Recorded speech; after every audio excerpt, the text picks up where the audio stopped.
Hello guys, so for today's video no, update ta sa to ang mini house kay murag kuan din na tong mini house. Hinay-hinay na to na gipatrabaho. So among gipatrabaho karon guys is nagpa-tiles day mi sa amo ang gamay nga mini house nga cute. Cute. So mao na mong tiles nga gipalit, siyempre puti lang mong butang kay pinakabarato naman. Man tay kwarta sa mga wood design, medyo mahal na itong mga wood design. Bahalag antos tawag nus-nus na sa ugaw. At least na yung mga limpyo-limpyo tanawon gamay ba. Kaya na guys, so akong anak na uban pa sila dito sa balay. First pa lang adto nung tanaw sa mini house na to. So update ta kay daghan mo nang utanan na sa to ang kuan, say update sa to ang mini house nga ipatrabaho. So kanang mo ang house nga gipahimo is 16 by 12. So pila ka tong nagastuan sa tiles o pila ka buok tiles atong na palit. So ang duha nagduyan pa diha kay may lingaw, so sulod ta dire. So atong nagasto dire sa atong tiles kay sa pila sa takabuok ang napalit na mo dire is 50 nga 6 by 60 by 60, 50 ka buok. So ang isa ana 105. So mauna. So ang kuha na to, ang compute is nakabayad ko to 5,000 kapin. Anak, 5,000 kapin ang mabayad anak sa floor area ng 16 by 12. 50 ka book tiles akong gipalit, pero ang gi-order na sa Panday is kuha na gid siya kanang 48 ra gyud. Tapos mo tong ipamix na mo diha ang kuan tong gawa sa semento, gihaluan pa naman na og adhesive para mas ligon gud siya. So mo nang gitirahan sa mo ang Panday nga tirador.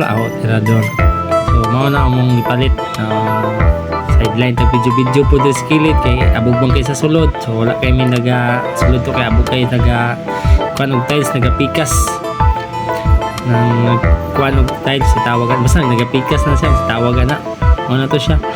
So wala mong update sa mo ang mini house nga gamay, isa ka kwarto, gamayng sala, pero extension tapuhonan na pag makakwarta malipay na tawi, makikita ta gamay nga improvement sa toang house. So pag cute pa niya kong anak, kung asawa, relax kay diha habang nagapaabot sa butong nagisungkit. So wala diha si angkol na assistant labor na mo paspas kay na wala siya kanang ginapahid ni angkol da guys is adhesive na para mas muligon pa siya ba kanang pilit gid siya matik na di matanggal naman sa linugan sa lang sa bakon tab palayo. So among adhesive na palit is wala nang kukuha sa price kay sila na mga nagpalit. Tapos kipalitan po na og tiles route nga para pa puti daw sa kilid-kilid para di kay halata nga itong pangbulit-bulit sa mga kilid-kilid. Basta mauna na siya gipapalit sa Panday sa kuno palit. Nakapalit mi ng tiles mas barato sa City Hardware, mas barato siya dito mong palit. Mauna mo ang kuan gamay mini house. So enjoy kay akong anak nga tanaw da sa palibot kay nabaguhan kay dako kay playground niya.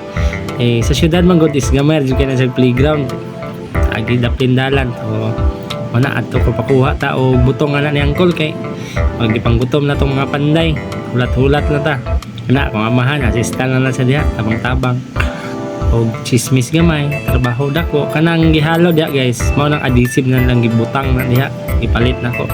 So gipanggutom, snack anak ra gud tirada hinay di na to biglaw na tong balay kay matay kwarta, matay cash. Kung natay cash yan hindi do na to humanon dayon pati extension yan na guys sa kwarto ug kusina mo na mong plano diha.